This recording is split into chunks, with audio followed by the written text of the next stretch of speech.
여러분 안녕하십니까? 정부가 2년 만에 후쿠시마 원전 오염수 점검 보고서를 발표했습니다. 일본이 계획대로 방류를 진행한다면 오염수가 우리 바다에 미치는 영향은 미미하다는 결론이었습니다. 먼저 고재민 기자가 전해드리겠습니다. 정부는 오늘 도쿄전력의 오염수 처리 계획이 국제 기준에 부합한다고 결론 내렸습니다. 앞서 나온 국제원자력기구 IAEA의 종합보고서 결론과 사실상 같았습니다. 배출 기준을 충족하며 삼중수소의 경우에는 더 낮은 수준의 목표치를 달성함으로써 IAEA 등 국제 기준에 부합함을 우선 다핵종 제거 설비, 알프스의 정화 능력이 2019년 5월 이후 잘 작동 중이며 만에 하나 알프스가 갑자기 고장나도 기준치를 넘긴 오염수의 방류는 이뤄지지 않는다고 결론 내렸습니다. 또 도쿄전력에서 받은 데이터를 분석한 결과 삼중수소를 제외한 주요 방사성 핵종들의 수치가 기준치 이하라고 확인했습니다. 알프스로 정화되지 않는 핵종, 삼중수소 농도도 바닷물로 희석하면 배출 목표치보다 낮아진다고 설명했습니다. 일본이 배출 기준과 목표치를 준수했다는 가정하에 이뤄진 시뮬레이션에서도 우리 해역에 미치는 영향은 유의미하지 않다고 덧붙였습니다. 지진과 같은 예상치 못한 상황에 대한 일본의 대응 준비에도 합격점을 줬습니다.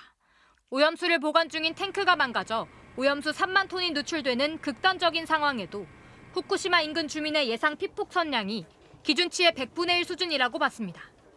지진의 경우에는 설비를 수동 정지하도록 조치가 되어 있고요.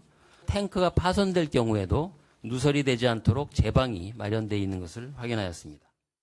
다만 이번 보고서는 일본이 공개한 계획대로 규정을 준수한다는 것을 전제로 한다는 단서를 달았습니다. 정부는 일본 측에 여러 번 고장난 필터 점검 주기를 단축하고 오염수 방출 뒤에도 방사선 영향 평가를 다시 해야 한다는 내용 등을 권고하기로 했습니다. MBC 뉴스 고재민입니다.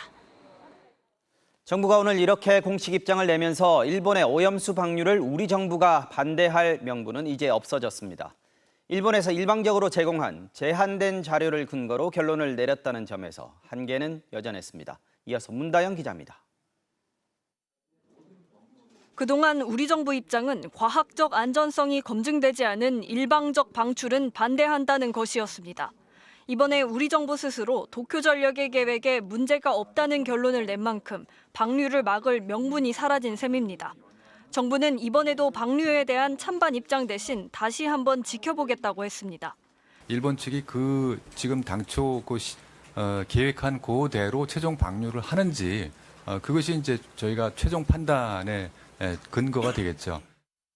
다만 후쿠시마산 수산물 수입 규제는 유지하기로 했습니다. 수산물을 먹어도 인체에 영향이 거의 없다는 IAEA 보고서를 존중한다면서도 일본이 관련 자료를 주지 않아 수산물 안전성은 여전히 검증되지 않았다고 설명했습니다. 방사능 오염 수치를 여러 가지로 경로를 요구를 하고 있습니다. 근데 일본 측에서 아직까지 그 방사능 저희가 요구하는 수준의 방사능 수치를 제공하지 있지 않기 때문에 전문가들은 이번 보고서가 충실히 작성됐지만 일본에서 일방적으로 제공한 자료에 의존해 작성됐다는 점을 한계로 지적했습니다. 같이 데이터부터 검토한 것이 아니기 때문에 그 자료의 정확성에 대한 의문은 이게 아쉬움이 있는 거지요. 정부는 일본이 실제 방류를 할 경우 적절성을 검증하겠다고 밝혔지만 이 역시 일본이 제공한 자료에만 의존해야 한다는 한계가 남은 상황입니다. MBC 뉴스 문다영입니다. 일본 정부는 오늘 도쿄전력의 오염수 방류 설비에 합격증을 교부했습니다. 절차상 오늘부터 언제든지 해양 방류가 가능해진 겁니다. 라파엘 그로시 IAEA 사무총장은 오늘 밤 한국으로 옵니다. 한국의 반대 목소리를 잘 알고 있다. 야당을 포함해 누구든 만나겠다고 말했습니다. 도쿄에서 신수아 기자가 취재했습니다. 일본 원자력규제위원회가 도쿄전력 측에 후쿠시마 원전 오염수 해양 방류 설비 합격증을 전달합니다. 이로써 일본 정부는 오염수 방류를 위해 필요한 두 문서, 즉 방류 설비 합격증과 국제원자력기구 IAEA의 최종 보고서를 모두 확보했습니다. 非常時の対応訓練等を積み重ねて、長期にわたる海洋放出を安全に実施していきたいというふうに考えております。 라파엘 그로시 IAEA 사무총장은 오늘 기자회견을 통해 오염수 방류 계획은 안전 기준에 부합한다고 재차 강조했습니다. 다만 후쿠시마 현지 주민들을 비롯한 사람들의 불안감을 해소하기 위해서는 정중하고 솔직하게 설명해야 한다고 말했습니다. 3박 4일간 일본에 머물렀던 그로시 총장은 오늘 밤 한국을 찾습니다. 내일 유국희 원자력안전위원회 위원장과 박진 외교부 장관을 잇따라 만나 최종 보고서 내용을 설명할 예정입니다. 또 한국에서 방류에 대한 우려의 목소리가 있다는 것을 알고 있다며 이들도 만나고 싶다고 말했습니다. Korean opposition party, which is voicing opposition to the discharge, or meet with Korean fishermen or anyone. Received a request from the opposition party to meet, and I will do so happily. 한국 정부가 오염수 처리 계획이 국제 기준에 부합한다는 입장을 밝힌 데 대해 일본 정부는 일본 측 대처를 근거로 해 작성된 것으로 인식한다며 긍정적 입장을 내비쳤습니다. 이런 가운데 오늘까지 일본 시민 25만 4천 명은 오염수 방류 반대 서명을 도쿄전력과 경제산업성에 제출했습니다.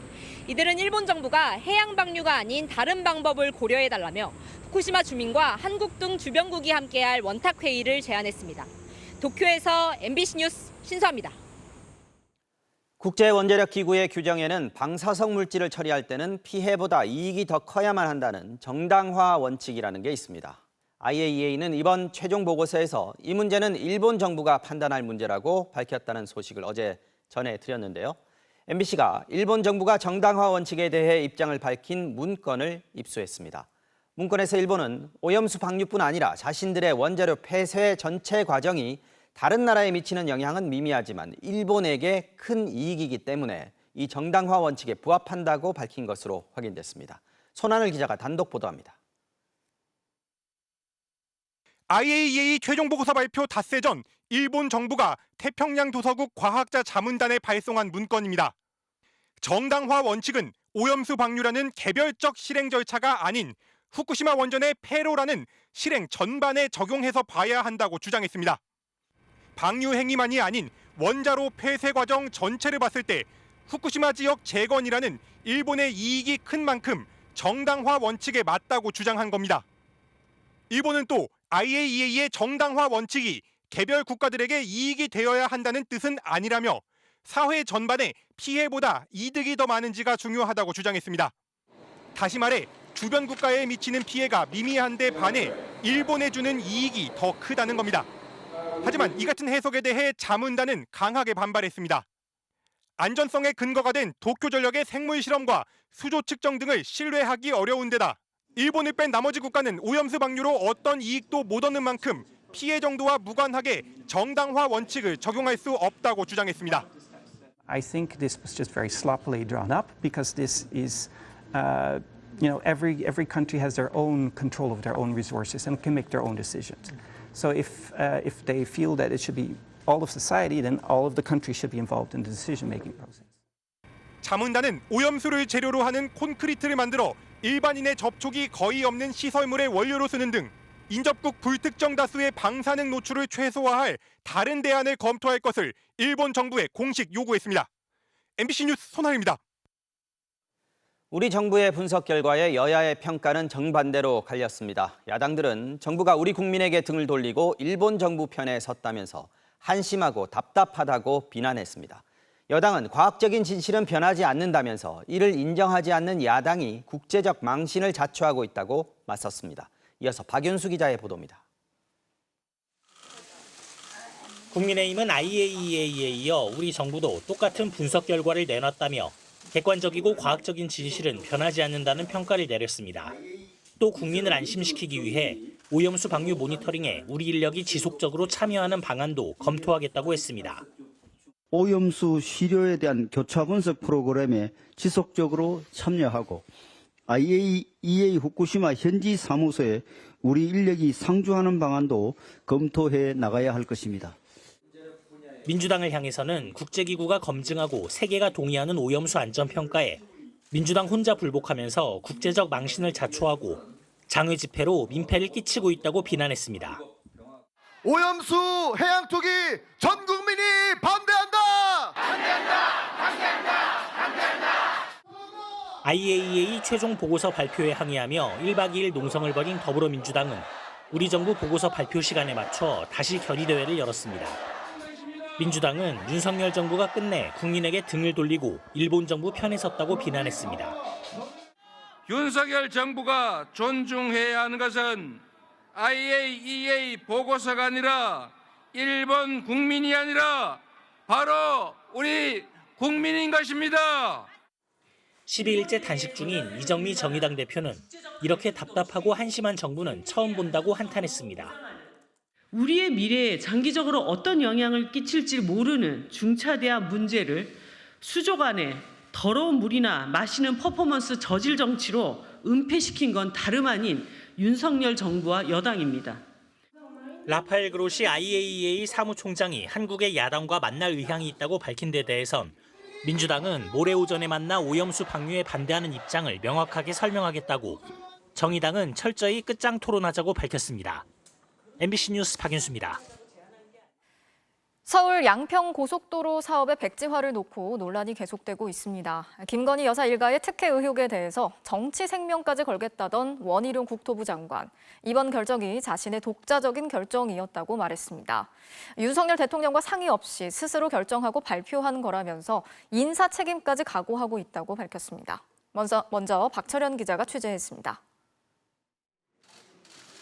원희룡 국토교통부 장관은 오늘 한 라디오에 출연해 서울 양평 고속도로 백지화는 독자적인 결정이었다고 말했습니다. 장관님 독자적인 최종 백지화 결정인가? 저는 그게 궁금했어요. 왜냐하면 이것이 물론입니다. 저는 어떤 인사권의 책임까지도 저는 다 각오를 하고 제가 고뇌 끝에 결단을 내린 겁니다. 윤석열 대통령의 대선 공약 사항이었지만 대통령과는 전혀 상의한 바 없다고 강조했습니다. 대선 공약인데 대통령과 상의 없이 장관이 독자적으로 백지화 선언을 할 수 있는 건가요? 제가 공약을 만든 정책본부장이기도 했고요. 예. 당초 기존안을 추진할 생각도 있었지만 야당의 정치 공세에 사업 추진이 사실상 불가능해졌다며 책임을 야당으로 돌렸습니다. 우리 김건희 여사가 거론될 필요가 없는 그 시점에 가서 서로 홀가분하게 깔끔하게 하자라는 거예요. 원 장관이 먼저 김성교 전 국민의힘 의원에게 노선 변경을 제안했다는 의혹에 대해서도 사실 무근이라고 선을 그었습니다. 국토부도 오늘 자료를 내고 예비 타당성 통과 후에도 양평군이 자체적으로 다양한 노선 검토를 지속해왔다며 국토부가 양평군의 의견을 요청한 지 8일 만에 종점이 변경됐다는 주장은 거짓이라고 적극 반박했습니다. 노선 변경으로 1,000억 원 넘는 추가 비용이 들어갔다는 의혹에 대해서는 서울 인근 지역의 공사비 증액이 829억 원으로 노선 변경에 따른 실제 증액은 사업비의 0.8%인 140억 원이라고 설명했습니다. MBC 뉴스 박철현입니다. 서울 양평 고속도로 사업처럼 국책 사업이 무산된 사례는 이번이 처음은 아닙니다. 하지만 예비 타당성 조사까지 통과한 국책 사업이 이렇게 장관 한 명의 결정으로 백지화된 경우는 찾아보기 어려운데요. 양평군과 군민들은 고속도로 사업 정상화를 위한 공동 투쟁에 나서겠다고 밝혔습니다. 이어서 이재욱 기자가 취재했습니다. 추정 예산 14조 원의 대규모 국책 사업이던 동남권 신공항 건설 사업. 참여정부에서 타당성 검토를 시작했고 2010년 이명박 정부에서 경남 밀양과 부산 가덕도를 최종 후보로 선정했습니다. 하지만 정부는 경제성이 없다는 이유로 건설 계획 자체를 백지화했고 결국 이명박 대통령이 직접 나와 사과를 했습니다. 동남권 신공항 공약을 지킬 수 없게 된 것에 대해서 저는 개인적으로 매우 안타깝고 송구스럽게 생각합니다. 다음 대선을 거치며 다시 살아났던 동남권 신공항 계획은 2016년 박근혜 정부에서 재차 백지화됐습니다. 공사 시행 11년, 공사비 5천억 원이 들어간 안산 시화호 담소화 작업, 3,500억 원이 투입된 장항 국가산업단지 개발 사업, 목포 광양 고속도로와 함양 울산 고속도로 역시 경제성과 주민들의 요구로 백지화되거나 변경됐습니다. 예비 타당성 조사 제도가 처음 도입된 1999년 이후 신설 고속도로 24건 중 14건에서 예타조사 이후 고속도로 시작점이나 종점이 변경됐습니다. 다만 오랜 시간 논의를 거치거나 독립적 기관의 평가를 통해 사업이 멈춥니다. 국책도로 개발 사업이 예타조사를 통과한 뒤 아예 백지화되는 건 국토부 관계자조차 처음 봤다고 할 정도입니다. 합리적인 논의 과정도 없이 의혹이 제기되니까 장관이 독단적으로 뒤집은 거잖아요. 절차적인 면에서 굉장히 문제가 많죠. 원희룡 장관의 갑작스러운 백지화 발표가 전해지자 양평군과 군민들은 고속도로 사업 정상화를 위한 공동투쟁에 나서겠다고 밝혔습니다. MBC 뉴스 이재욱입니다. 정치권 공방도 거세지고 있습니다. 원희룡 국토부 장관은 서울 양평고속도로의 노선 변경은 민주당 소속인 전 양평 군수가 먼저 제안한 것이라고 주장했는데요. 민주당은 이 같은 주장이 가짜 뉴스라면서 반박했습니다. 국민의힘은 민주당이 사과하고 책임자를 문책하면 사업을 다시 추진하는 걸 건의하겠다고 밝혔습니다. 이혜리 기자가 전해드리겠습니다. 원희룡 국토부 장관은 민주당 소속 정동균 전 양평 군수가 2년 전 고속도로 노선 변경을 먼저 추진했다고 주장했습니다. 정모 군수라는 분이 아까 2021년 5월 달에 예타안이 양서면으로 나오니까 강화 IC를 설치하기 위해서 노선을 바꿔야 된다고 바로 당정협의하고 대대적으로 선전까지 했던 분입니다. 그러면서 김 여사 특혜 의혹 제기는 거짓 선동 프레임이라고 비판했습니다. 그러나 민주당은 원 장관이야말로 가짜뉴스를 유포하고 있다고 반발했습니다. IC 신설을 요청한 건 사실이지만 최근 논란이 된 위치가 아닌 그보다 더 북쪽, 양서면이 종점인 기존 노선에 추가로 설치하자는 제안이었다는 겁니다. 이럴 경우 지난해 7월 양평군이 국토부에 제안한 3가지 노선 중 기존 종점을 유지하되 강화면 운심리 인근에 IC를 신설하는 안과 유사한 모습이 됩니다. 강화 IC를 하려면 노선을 전체적으로 변경을 해야 되고 그걸 요구했다라고 하는 것은 명백한 가짜 뉴스고 정황에 전혀 맞지 않다라는 것을 분명히 말씀드립니다. 민주당은 지난해 국정감사 당시 원 장관이 변경된 종점인 양평군 강상면에 대통령 처가의 땅이 있는 걸 이미 알았다며 미리 알았다면 장관직을 걸겠다고 한 원 장관의 발언도 문제 삼았습니다. 그러니까 지가상승을 노리신 건데 이 땅의 주인은 이제 김건희 여사의 일가 땅입니다. 도로법상 접도구역의 토지 형질 변경은 금지가 돼 있죠. 확인해 보겠습니다. 그렇다. 하지만 원 장관은 SNS에 국감 당시 토지 형질 변경 논의는 대안 노선과는 연결고리가 전혀 없다며 참 집요하고 악질적이라고 다시 반박했습니다. 여야는 일단 다음 주 월요일 국회 국토교통위 전체 회의를 열고 원희룡 장관을 상대로 현안 질의를 이어가기로 했습니다. 또 각자 서울 양평 고속도로 사업이 재개될 수 있도록 노력하겠다고 밝혔는데 국민의힘은 다만 민주당의 사과와 책임자 문책을 조건으로 내걸었습니다. MBC 뉴스 이혜리입니다. 자, 이번 논란의 핵심 중에 하나는 서울 양평 고속도로의 종점이 언제 어떻게 변경됐는지인데요. 국토교통부와 관계기관들 사이에서 오갔던 공문들을 통해서 이 과정을 분석해 봤습니다. 그런데 한 공문에 2가지 종점이 섞여 있는 등 오류가 발견됐습니다. 윤수한 기자가 전해드리겠습니다.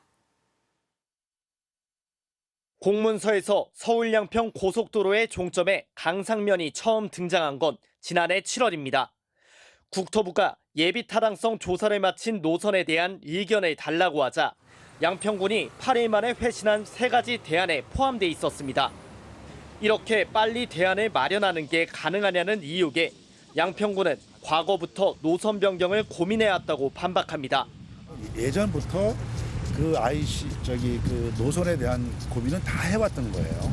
제출할 때까지 그 이제 기간이 10일 정도 여유를 줬습니다. 그래서 우리는 기간 내에 이제 제출해야 되기 때문에. 6개월 뒤인 지난 1월 국토부는 타당성 조사 사업 개요를 관계기관 8곳에 보냅니다. 첫 페이지에 첨부된 위치도 원안에서 양서면이었던 종점은 김건희 여사 일가가 수천 평의 토지를 소유한 것으로 파악된 강상면으로 이미 바뀌어 있습니다. 그런데 다음 페이지로 넘어가니 이상한 점이 보입니다. 위치도와 달리 사업 구간이 원안대로 양서면에서 끝난 걸로 돼 있습니다. IC, 즉 나들목도 위치도에서는 4곳, 사업 개요에서는 3곳입니다. 공문에서도 앞뒤의 내용이 다른 상황. 이후 강상면 종점은 속도가 붙어 5월부터는 전략 환경 영향평가에 들어갔습니다. 국토부는 그동안 엄밀하고 정교한 분석을 바탕으로 고속도로 노선을 변경했다고 설명해 왔습니다. 보다 정교하게 타당성을 조사를 하게 되는 겁니다. 더 좋은 안이 생기면 그때는 타당성 조사 결과를 통해서 노선을 약간 수정 변경하게 됩니다. 국토부 관계자는 해당 문서는 관계 기관들로부터 받은 1차 의견을 바탕으로 교통량 분산 효과와 환경 영향을 고려해 만든 참고 자료라며 지도와 내용 속 종점이 다른 것은 실무적인 오류라고 말했습니다. MBC 뉴스 윤수환입니다. 어젯밤 경기도 한 펜션의 객실한 수영장에서 20개월 된 아기가 물에 빠져 숨지는 사고가 일어났습니다. 어린 자녀가 있는 가족이나 개인 공간에서 휴가를 즐기려는 사람들이 전용 수영장이 딸린 이른바 풀빌라를 많이 찾고 있는데요. 하지만 객실 내 수영장은 현행법상 안전 규정이 아예 없습니다.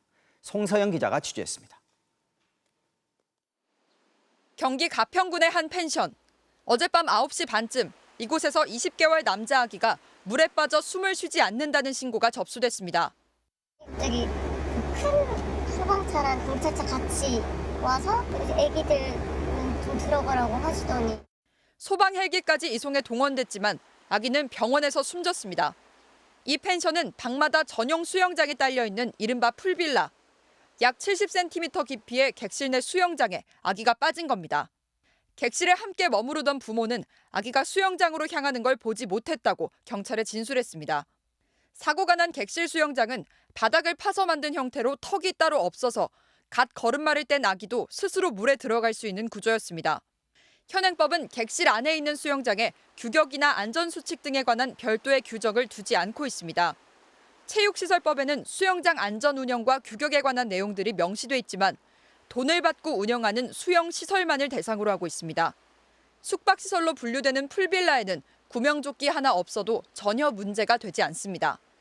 신고 당시 특별히 수영장에 관한 그런 내용은 전혀 없으세요? 풀빌라 운영자는 물론 이용객들도 불안감을 숨기지 못합니다. 근데 펜션 같은 경우에는 안전요원 배치가 사실상 쉽지가 않아서 온전히 부모가 계속 지켜봐야 되는데 어른하고 꼭 들어가요. 그리고 안전, 그리고 수영, 구명조끼 주세요. 입실을 할 때 당부를 하신다는 거죠? 그렇죠. 그래야지. 결국 아이들의 안전을 챙기는 건 함께 묵는 보호자나 부모의 몫일 수밖에 없는 게 현실입니다. MBC 뉴스 송서영입니다. 이번 장마 기간 동안 330mm의 장대비가 쏟아졌던 전북 정읍에서는 어젯밤 산사태가 발생했습니다. 도로로 쏟아진 바위 더미가 달리던 택시를 덮쳤는데 운전기사와 승객이 재빨리 몸을 피해 다행히 큰 화는 면했습니다. 박혜진 기자가 취재했습니다. 늦은 밤 택시가 한적한 도로를 달리고 있습니다. 그런데 갑자기 도로 위로 깨진 바위가 여러 개 보입니다.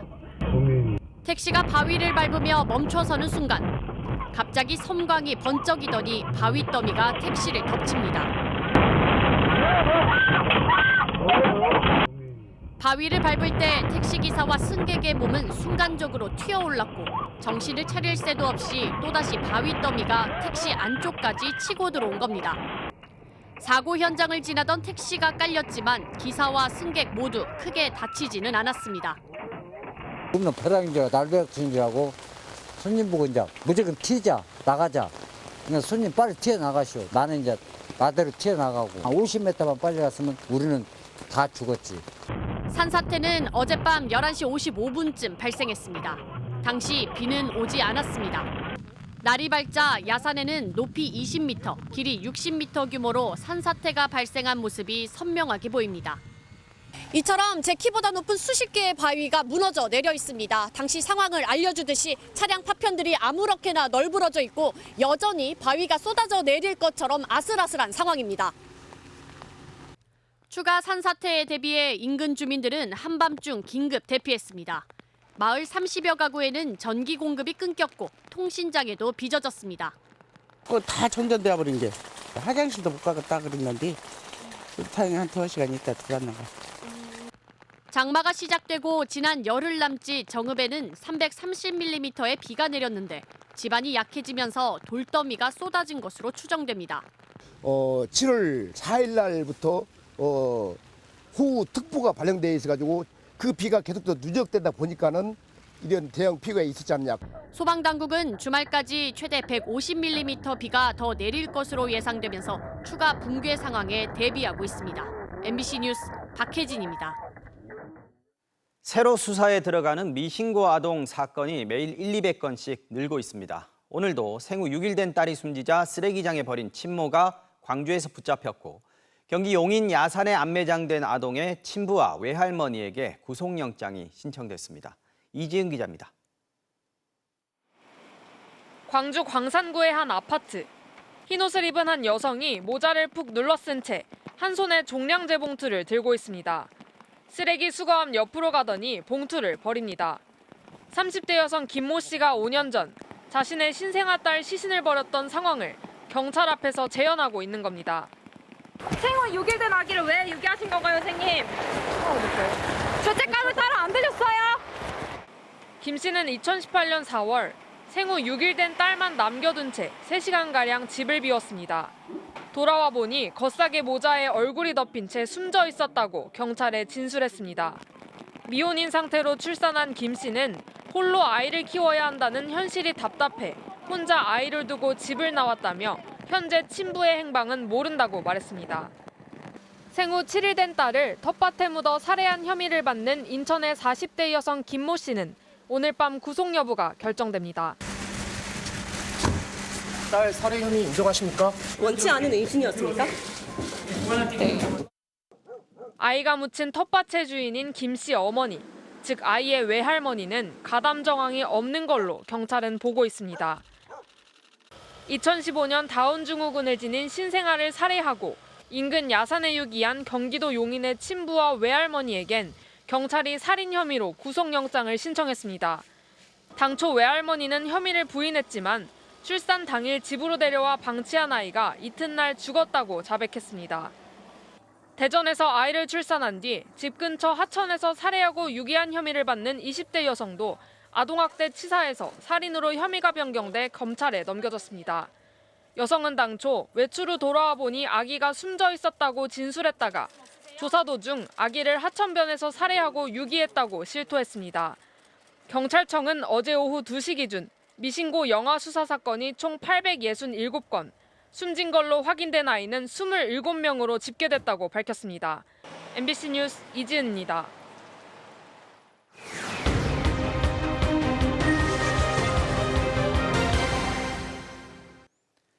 경남 창원의 한 아파트에 새로 이사 왔다는 인사가 담긴 인쇄물이 뿌려졌습니다. 6천 세대가 넘는 대단지 아파트 집집마다 한 장씩 배달됐는데 봤더니 내년 총선에 나오려는 출마 예정자가 보낸 것이었습니다. 선관위는 선거법 위반 여부를 들여다보고 있습니다. 제보는 MBC 장영 기자가 취재했습니다. 아파트 세대 우편함마다 인쇄물이 한 장씩 들어있습니다. 프랑스 리옹의 인터폴 본부 전경과 더 안전한 세상을 위하여라는 영어 문구가 적혀 있고 김종양 전 인터폴 총재의 캐리컬처가 인쇄된 뒷면에는 해당 아파트에 입주했다는 취지의 글이 적혀 있습니다. 보통 이사오면은 뭐 옆집이나 위아래 정도만 이사를 하는데 생활급여 다른 저 4단지 분이 뭐 우리 1단지까지 다 가가고 인쇄물을 보낸다는 건 좀 이해할 수 없는 그런 상황입니다. 그제 저녁부터 어제까지 아파트 4개 단지 45개 동 6,100세대 우편함 대부분에 인쇄물이 꽂혔습니다. 우편물이 아니라 사람이 직접 와서 넣은 건데 주민들은 사전 허가를 받지 않는 사람이 어떻게 보안문을 드나들었는지 항의하고 있습니다. 아파트 입주민들도 각 동마다 들어가기도 힘든데 외부인이 들어와 각 동 로비에 들어와서 홍보물을 배포한 게 신기하고 어처구니가 없습니다. 경남 지역에 출마 의사를 밝힌 김종양 전 총재는 중앙선관위 자문을 구했다고 해명했습니다. 180일 전이잖아요. 선거와 관련된 내용을 담은 인사청을 돌리는 것은 공수법상은 저촉되지 않는다. 명확한 답을 받고. 주민 신고를 받은 경상남도 선거관리위원회는 인쇄물의 내용과 배포 범위를 확인한 뒤 선거법에 저촉되는지를 판단하기로 했습니다. MBC 뉴스 장영입니다. 어제 전해드렸던 사건, 아파트 엘리베이터에서 이웃 여성을 무차별 폭행한 20대 남성이 구속됐습니다. 최근 이렇게 집 근처에서 갑자기 나타난 괴한들에게 여성들이 피해를 입는 사건이 잇따르고 있는데요. 치안 대책이 시급해 보입니다. 송정훈 기자가 취재했습니다. 검은 옷에 모자와 마스크를 쓴 건장한 체구의 20대 남성이 법정으로 들어섭니다. 그제 경기 의왕의 한 아파트에서 20대 이웃 여성을 마구 때리고 성폭행하려 한 혐의로 구속 전 피의자 신문에 출석한 모습입니다. 혹시 하고 싶은 말 있으신지? 피해자분하고 피해자분 가족분들한테 미안. 성폭행 하려고 하셨던 거 맞습니까? 네. 법원은 도주의 우려가 있다며 구속영장을 발부했습니다. 얼굴과 갈비뼈 등의 중상을 입은 여성은 자신이 사는 아파트에서 대낮에 날벼락을 맞은 셈이라 큰 충격에 빠졌습니다. 이처럼 집 근처에서 갑작스런 봉변을 당하는 여성들의 피해가 최근 잇따르고 있습니다. 지난달에도 자정을 조금 넘긴 시각 경기 군포의 한 아파트에서 분리수거를 하고 들어가는 여성을 인근에 사는 40대 남성이 갑자기 폭행했습니다. 당시 남성은 피해 여성이 내게 욕을 하는 것 같아 때렸다고 말했습니다. 국민적 공분을 일으켰던 작년 5월의 부산 돌려차기 사건. 역시 범행 장소는 피해자의 주거지인 오피스텔이었습니다. 솔직히 피할 수가 없잖아요, 여자 입장에서는. 그리고 만약에 당했을 때 남성이 그런다 하면은 힘으로 제압하기도 힘든 거고요. 집 가는 길에도 솔직히 에어팟을 노이즈 캔슬링을 못하고 주변음 허용 모드로 하고 항상. 전문가들은 최근 대부분의 주거 형태가 공동주택으로 바뀌면서 여성을 노린 범행 장소도 집 앞이나 엘리베이터 등으로 옮겨갔다고 분석합니다. 예전에는 범죄를 근거지에 이렇게 도로다니면서 한단 말이에요. 근데 지금은 아파트를 사는데 어떻게 도로다니겠어요? 엘리베이터 타고 도로다니는 거지. 수직적으로 범행 대상을 찾는 거죠. 공동주택의 경우 우편함 등을 통해 여성이 혼자 사는지 쉽게 알 수 있는 만큼 주거지 안팎의 치안 대책이 절실해 보입니다. MBC 뉴스 송정훈입니다. 러시아의 국영 매체가 반란을 시도했던 바그너 그룹의 수장이죠. 프리고진의 집과 사무실을 압수수색하는 장면을 공개했습니다.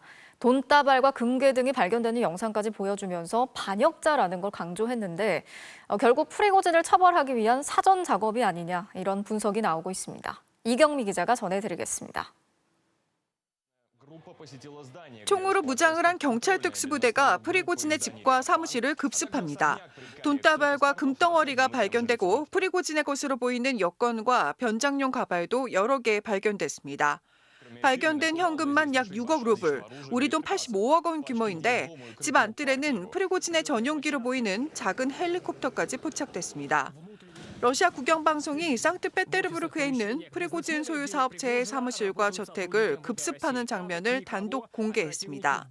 Нового дня силовики обнародовали кадры обысков в офисах и жилище основателя ЧВК Вагнера Евгения Пригожина.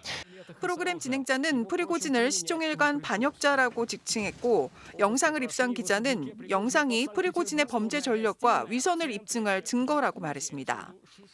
미국 군사매체 더워조는 이에 대해 러시아 내에서 프리고진의 이미지를 깎아내리려는 지속적인 노력의 하나로 보인다고 평가했습니다. 프리고진의 호화로웠던 생활을 보여주는 영상이 공개된 가운데 러시아의 한 독립 언론은 블라디미르 푸틴 러시아 대통령의 1,000억 원짜리 열차 내부 사진을 공개해 눈길을 끌었습니다. 열차에는 기다란 식탁이 놓여있는 레스토랑도 있고 안마를 받을 수 있는 침대도 있습니다. 심지어 튀르키예식 목욕탕으로 알려진 하맘까지 있습니다. 이 열차는 저격을 차단하기 위해 장갑판을 덧댔는데 이러한 호화 열차 제작에 들어간 총 비용은 68억 루블, 우리 돈 975억 원 가량으로 전해졌습니다. MBC 뉴스 이경미입니다. 제3자 변제를 거부한 일제강제동원 피해자들에 대한 판결금을 정부가 법원에 맡기기로 했죠.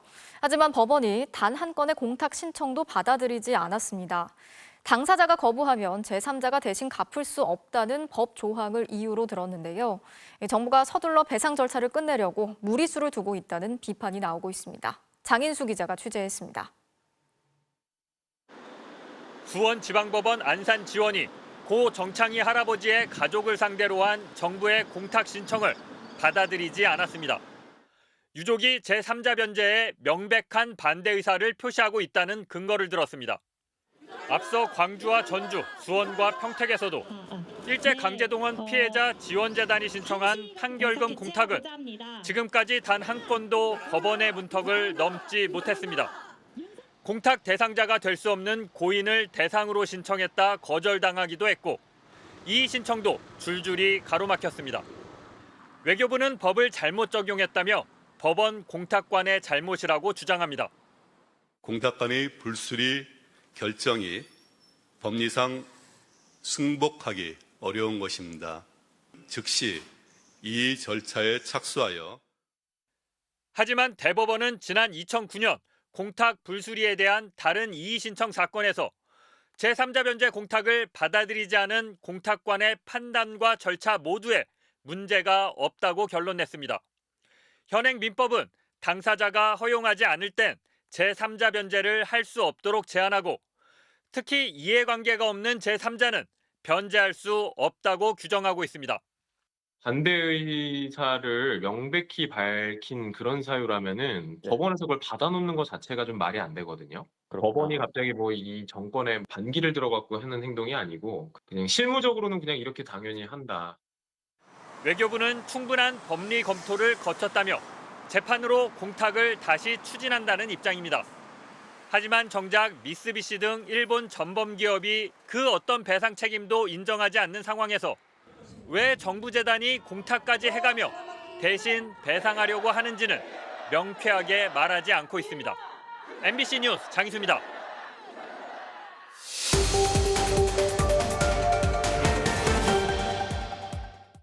정부가 올 초부터 건설 현장의 불법 행위에 대해 대대적인 단속을 벌이고 있죠.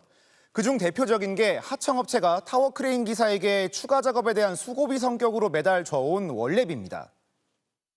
오늘 이후부터 원래비 수수권에 대해서는 계도 기간을 거쳐 3월부터는 즉시 자격정지 조치를 취한다라는 점을 분명히 말씀드립니다. 그런데 이런 정부 정책과 달리 원래비에 사실상 임금의 성격이 있다는 판결이 지난주 대법원에서 확정됐습니다.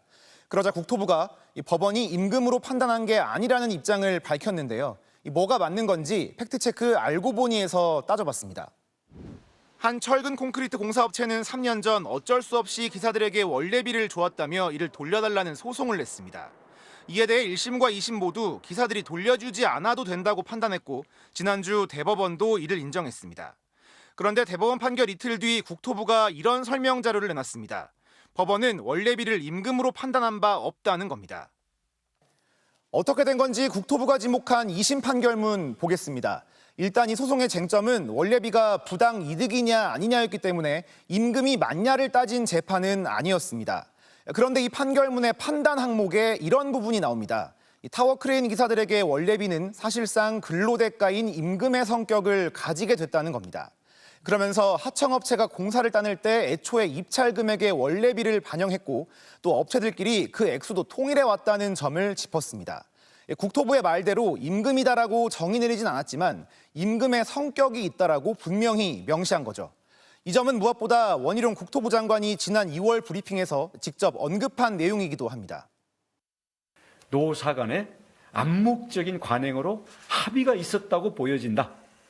그렇다고 한다면 이것은 임금으로 볼 여지가 있다라는 판결을 냈습니다. 또 국토부는 대법원이 구체적인 심리를 하지 않았기 때문에 임금으로 판단한 게 아니라는 주장도 했는데요.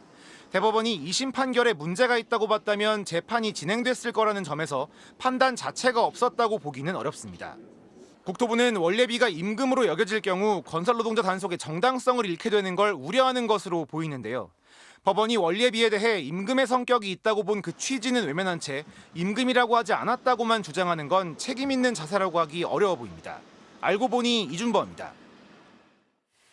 경찰이 금지한 민주노총의 야간 집회를 사흘 전 법원이 조건부로 허용했는데요. 법원의 결정으로 개최가 가능해진 야간 집회가 지금 열리고 있습니다. 현장에 나가 있는 취재기자 연결해 보겠습니다. 자, 김세영 기자, 집회가 차질 없이 진행이 되고 있나요? 네, 서울 청계광장에 나와 있습니다. 조금 전부터 비정규직 노동자 단체의 야간 문화제 본 행사에 대한 준비가 시작됐는데요. 1시간쯤 앞서 7시부터는 민주노총의 촛불 집회가 열렸습니다. 현재 민주노총은 2주간의 총파업 투쟁에 돌입한 상태인데요. 오늘 집회는 당초 경찰이 퇴근길 시민 불편을 이유로 금지했습니다. 하지만 지난 4일 법원이 조건부로 허용하면서 개최가 가능해졌습니다. 오늘은 참가 인원이 500명 미만이라 차로 점거 없이 인도에서만 열리고 있는데요. 다음 주 화요일과 금요일에 각각 예정된 이 시간대 집회도 허용됐습니다. 지금 문화재 행사를 열 비정규직 노동자들은 오늘 낮 인근 보신각 앞에서 임금 인상 등을 요구하는 별도 사전 집회 뒤 이곳 촛불 집회에 합류했습니다. 예, 일단 밤 11시까지는 별다른 충돌 없이 진행이 될 것 같은데 비정규직 단체 측이 이후에도 노숙 문화제를 이어간다고요? 네, 그렇습니다. 오늘 비정규직 노동자들은 조금 뒤 본행사부터 내일 아침 10시까지 이곳에서 노숙 문화제를 이어갈 예정입니다. 지난 5월과 6월 대법원 앞에서 열렸던 노숙 문화제에 대해 경찰은 2차례 모두 미신고 불법 집회라며 강제 해산시켰는데요. 오늘도 밤 11시 이후 집회가 이어질 경우 경찰이 해산을 계획하고 있어 물리적 충돌 우려에 긴장이 높아지고 있습니다. 경찰은 기동대 10여 개, 600여 명의 경력을 투입하고 11시 전에라도 집회 장소를 벗어나는 등 불법 행위에 곧바로 엄정 대응한다는 입장입니다. 한편 오세훈 서울시장은 어제 페이스북에 민주노총을 약자로 보는 인식부터 바꿔야 한다며 퇴근 시간대 집회를 허용한 법원 결정에 유감을 나타냈습니다. 지금까지 서울 청계광장에서 MBC 뉴스 김세영입니다. 러시아 전투기가 시리아 상공에서 작전 중이던 미군 무인기의 비행을 방해하는 일이 있었습니다. 또 지난 5월에는 남중국해에서 중국 전투기가 미군 정찰기에 근접 비행하는 일도 있었죠. 미국과 중국, 러시아의 대립이 계속되면서 군사적 마찰도 잦아지고 있습니다. 워싱턴에서 김수진 특파원이 전해드리겠습니다. 미국 공군이 공개한 영상입니다. 지난 5일 시리아 북동부 상공에서 러시아 전투기 3대가 미군 무인기에 접근하기 시작합니다. 전투기 한 대가 급가속해 무인기를 위협하고 곧이어 낙하산에 부착된 조명탄을 발사합니다. 적의 미사일 공격을 교란하기 위해 쓰는 조명탄을 무인기가 이동하는 항로에 발사한 겁니다. 미국 국방부는 러시아 전투기가 무인기를 괴롭히기 위해 벌인 일이 분명하다며 위협적인 행동이라고 비난했습니다. We call on the Russian forces to cease this type of reckless behavior and to behave like professional airmen. 당시 미군 무인기는 시리아 상공에서 이슬람 국가 IS 격퇴 임무를 수행 중이었습니다. 미국은 시리아에서의 작전은 IS 공격에 맞춰져 있다며 러시아가 반발할 이유가 전혀 없었다고 강조했습니다. 앞서 지난 3월에는 흑해 상공에서 러시아 전투기가 연료를 뿌리며 위협해 미군 무인기가 추락한 일도 있었습니다. 러시아뿐 아니라 중국군과의 마찰도 최근 부쩍 잦아졌습니다. 지난 5월 말 남중국해 상공에선 중국 전투기가 미군 정찰기 항로 앞에 끼어들어 난기류를 일으키면서 미군 정찰기가 크게 흔들리는 모습이 화면에 포착됐습니다. 또 지난달 초에는 대만 해협에서 중국 군함이 미군 미사일 구축함에 근접해 자칫 충돌할 뻔한 일도 있었습니다. 미국은 중국과 러시아가 규칙을 무시하고 근접 항행을 일삼는다고 비난합니다. 하지만 중국과 러시아는 미군이 작전 수행을 이유로 공격적인 행동을 하는 것이 문제라고 맞서고 있습니다. 워싱턴에서 MBC 뉴스 김수진입니다. 군 간부들은 보통 짧으면 1년 간격으로도 근무하는 부대를 옮기곤 합니다. 군인들이 사용할 관사가 부족하다 보니까 전세 대출을 받아서라도 집을 구할 수 있도록 군에서 이자를 지원해 왔는데요. 그런데 국방부가 갑자기 이 지원을 중단하겠다고 통보했습니다. 무슨 일이 있었던 건지 홍희표 기자가 취재했습니다. 부대를 옮기게 된 군인 아내를 따라 이사를 가야 하는 30대 남성. 당장 관사에 빈자리가 없다고 해 전세로 집을 구할 계획이었는데 문제가 생겼습니다. 관사를 못 구한 군인들이 전세 자금을 대출받으면 군이 은행 이자를 대신 내줬는데 돌연 지원이 끊겼다는 통보를 받은 겁니다. 너무 황당했죠. 이제 지금 뭐 관사도 안 된다고 하는데 이제 지원까지 안 해주고 그냥 안 된다고 하니까 뭘 어떻게 하라는 말인가. 국방부가 지난달 전군에 내려보낸 공문입니다. 올해 7월부터 12월까지 전세금 이자 지원을 한시적으로 중단한다고 써 있습니다. 가파른 금리 인상으로 이자 부담이 늘면서 이미 올해 예산의 75%를 써버렸다는 게 그 이유였습니다. 확보된 예산은 476억 원인데 지금 추세라면 306억 원가량 부족할 거라는 전망도 담겼습니다. 고금리 상황을 예측하기 힘들었다곤 하지만 결국 마땅한 대안 없이 사실상 이자 부담을 군인들에게 떠넘긴 셈입니다. 너네 관사 부족하고 그런 거 모르겠고 전세 이자 주는 것도 예산 없으니까 나 몰라라 하는 그런 느낌이 들었어요. 근무 특성상 이곳저곳 부대를 옮겨 다니지만 정작 관사는 턱없이 모자란 군에서 전세 지원 제도까지 중단한 건 이번이 처음입니다. 취재가 시작되자 국방부는 보유한 관사를 최대한 활용하되 불가피하다면 신규 신청자도 가급적 이자를 지원하겠다며 주거 공백이 없도록 재정당국과 협의하고 있다고 설명했습니다. MBC 뉴스 송희표입니다.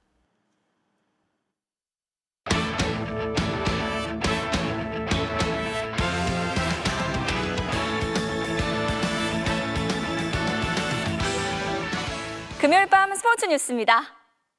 여자 축구대표팀의 36살 베테랑 박은선 선수가 통산의 3번째 월드컵 출전을 앞두고 있는데요. 월드컵 첫 골 그리고 16강 진출이라는 당찬 포부를 밝혔습니다. 송기성 기자입니다. 폭염주의보에도 훈련은 멈추지 않았습니다. 감독은 선수 위치 하나하나에 집중했고 그 가운데 3번째 월드컵을 앞둔 36살 박은선의 눈빛은 누구보다 뜨거웠습니다. 저희가 엄청 구강도 훈련을 좀 많이 하기 때문에 좀 그렇게 보이는 것 같기도 하고 감독님 덕분입니다.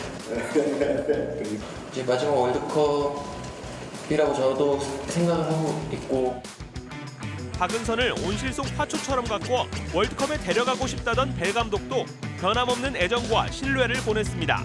은선 중요한 선수, 내 생각 중요해요 월드컵. 20년 전 월드컵 최연소 기록을 세웠던 박은선. 자신의 기록을 넘어선 후배 KC에게도 기대감을 나타냈습니다. 감독님께서 이제 KC 뽑았을 때는 충분한 능력도 되고 앞으로 미래가 정말 기대되는 선수이기 때문에 뽑으신 것 같거든요. 월드컵 나가서 좋은 모습 보여줄 거라고 저도 예상하고 있습니다. 축구 인생의 마지막 월드컵 무대. 머릿속엔 2가지 생각밖에 없습니다.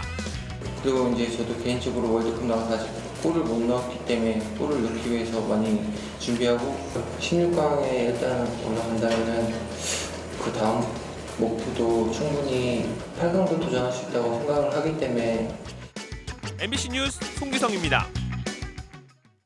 여자 프로당구 최초로 퍼펙트 큐가 나왔습니다. 한 큐의 세트를 끝내는 걸 말하는데요. 그 주인공은 김가영 선수입니다.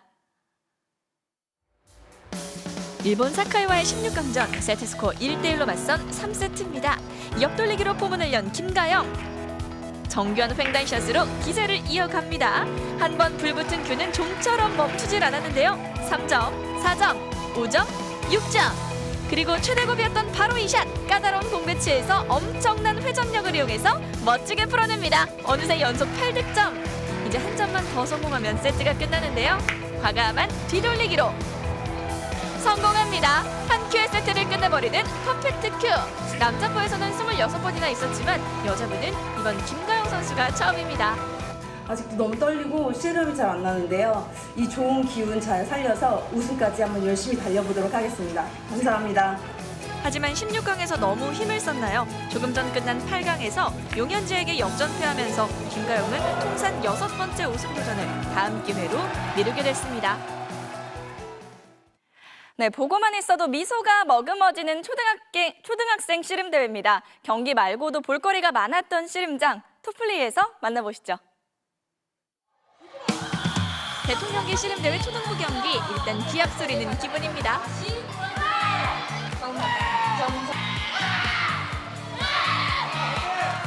기술도 볼만합니다. 멋진 배지기에 일반부 경기에서 나올 법한 뒤집기까지. 이 두 친구 몸무게 차이만 37kg인데요. 끝까지 최선을 다하는 모습이 아름답죠? 여기서 끝나면 섭섭하죠. 세리머니 대결도 뜨거웠습니다. K리그 문선민의 관제탑 세리머니에 친구들에게 하트를 쏘기도 하고 호날두 세리머니까지 등장합니다. 관중석에 있는 친구들도 신나게 춤추면서 응원을 보내는데요. 정말 보고만 있어도 왠지 흐뭇한 것 같죠?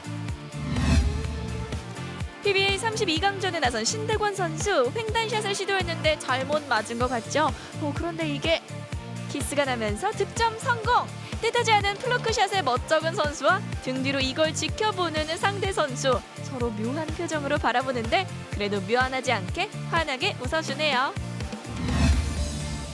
다음은 마이너리그입니다. 번트 타구가 높이 떴는데 몸을 날려서 잡아내고 곧바로 1루 선구까지 순식간에 더블아웃을 잡아냅니다. 대단한 집중력이죠? 지금까지 홈터플레이였습니다. 프로야구 KT 배정대 선수의 다이빙 캐치입니다. 멋진 수비에도 무덤덤한 모습이 인상적이네요. 금요일 밤 스포츠 뉴스였습니다.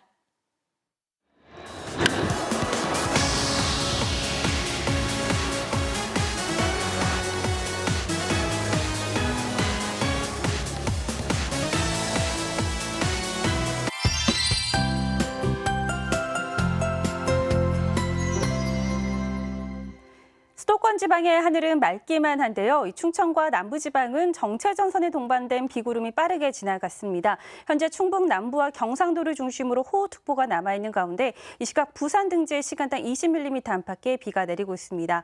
호남지방 비의 강도는 약해졌지만 내일 새벽부터 제주 먼바다에서 다시 강한 비구름이 다가오겠습니다. 예상되는 비의 양은 제주와 경남 해안에 최고 100mm 이상, 충북과 경상도를 중심으로 최고 80mm가량입니다.